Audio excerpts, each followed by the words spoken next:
आजकल यूपी में विपक्ष के तौर पर कोई हद से ज्यादा एक्शन में है तो वो है कांग्रेस।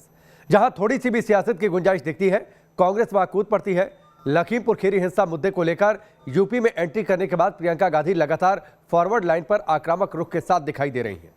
प्रियंका ने फॉर्मूला 40 का दांव चला तो आगरा में हिरासत में हुई, जहां एक शख्स की मौत के बाद वो पीड़ित परिवार से मिलने पहुंची और योगी सरकार पर जमकर निशाना साधा। जबकि इस मामले में 11 पुलिस वालों को पहले ही सस्पेंड किया जा चुका है और परिवार को 10 लाख के मुआवजे का ऐलान भी किया जा चुका है। इस रिपोर्ट को देखिए।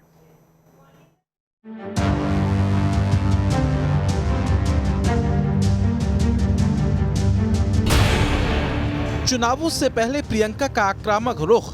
हाँ, तो मैं वेट कर रही हूँ, मुझे बताएं आगे क्या करना चाहते हैं लोग, क्योंकि मैं तो पीछे हटूंगी नहीं। बीजेपी का विकास धर्म बनाम कांग्रेस का कर्म।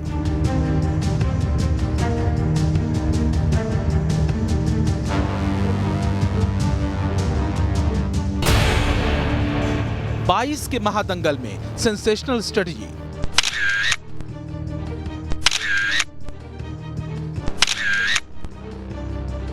यूपी में कांग्रेस का भविष्य संवारने के लिए वर्तमान को कसा जा रहा है। नित नई तस्वीरें सामने आ रही हैं। प्रियंका सुर्खियों में छा रही हैं। प्रियंका ने पहले 40% महिलाओं को टिकट देने का ऐलान किया। किसानों के मुद्दों पर काशी में बीजेपी पर वार किया। लखीमपुर हिंसा में बेहद एग्रेसिव रणनीति अपनाई। और कल प्रियंका ने आगरा में पुलिस हिरासत में मारे गए अरुण वाल्मीकि के परिजनों से मुलाकात की। तो क्या उत्तर प्रदेश में सिफर के नजदीक खड़ी कांग्रेस अब इस रुख के साथ यूपी में ताल ठोक रही है कि वही असली विपक्ष है और योगी और बीजेपी की सबसे बड़ी प्रतिद्वंदी? उनके पलंग तोड़े गए हैं, उनके कपड़े फेंके गए हैं, उनका सारा सामान निकाला हुआ है और अलमारियों में से जो उन्होंने अपनी बेटी की शादी के लिए रखा था अरुण जी के भाई ने, वो भी लेके चले गए हैं। तो ये किस तरह का देश बना रहे हैं हम?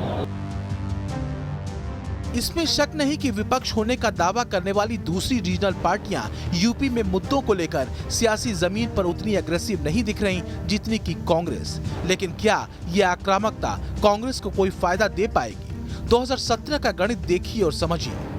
पिछले विधानसभा चुनाव में अगर कांग्रेस के सियासी मीटर को देखें तो पार्टी के हालात का अंदाजा हो जाता है। 2007 में कांग्रेस के पास कुल 22 सीटें थीं और उसे वोट मिले थे 8.6%। 2012 में कांग्रेस की सीटें बढ़कर 28 हो गईं, वोट प्रतिशत भी बढ़ा और 11.6% हो गया। लेकिन 2017 में कांग्रेस महज 7 सीटों पर सिमट गई, उसे सिर्फ 6.3% वोट मिले। तो क्या प्रियंका की आक्रामकता कांग्रेस की 7 सीटों को सत्ता के नंबर में बदल पाएगी? देखिए, हमें प्रत्याशी मिलेंगे, लड़ेंगे वो। अगर इस बार मजबूत नहीं होंगी, अगली बार मजबूत होंगी। हमें लड़ाना है, हम पूरी तरह से मदद करेंगे, समर्थन करेंगे और लड़ेंगे जी जान से।